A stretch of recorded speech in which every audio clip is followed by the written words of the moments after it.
Good evening. My name is Kathy Kelly. I'm from Voices for Creative Nonviolence. Thank you.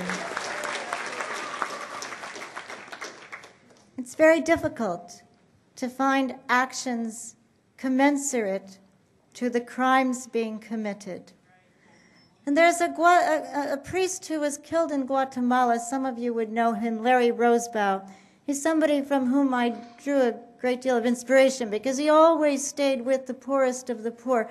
And when you kind of try to mine through Larry's writings, what he said was that the best way to find equilibrium is to keep one foot firmly planted amongst those who bear the brunt of the suffering, the physical and the psychological suffering caused by our wars, and keep the other foot firmly planted in nonviolent resistance to these wars, and thereby find our equilibrium.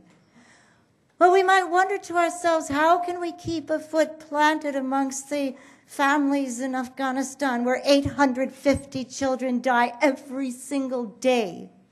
Every day, 850 children die.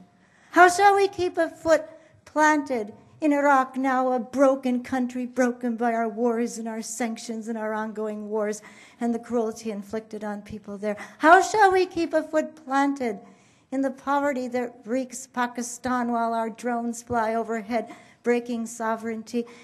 How do we keep a foot planted in Guantanamo? It's true. By and large, we live in tremendous comfort.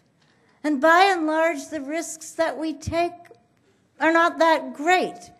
We don't risk having a death squad come to our door. We don't risk having our relatives taken away for torture. And so it is a very, very difficult thing to say that we want to find that equilibrium by constantly trying to be planted squarely amongst those who bear the brunt, when we know that in some ways we live in a situation of extraordinary comfort. And so we have to displace ourselves. Displace ourselves from the comforts, and sometimes that's going to mean that you're going to go to another meeting, that you're going to be putting out another press release, that you're going to have to deal with writing up yet another database entry. It's not that glamorous, I know. But this is what I'm saying is required. But we have to become many more than we are now.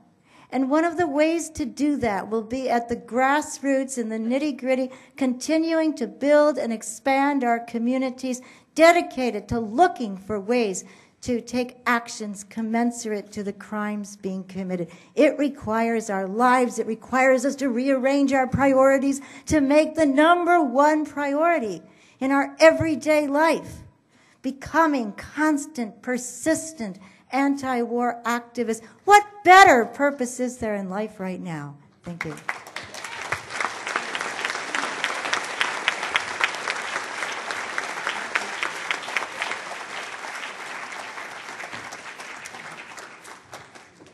Greetings, everybody.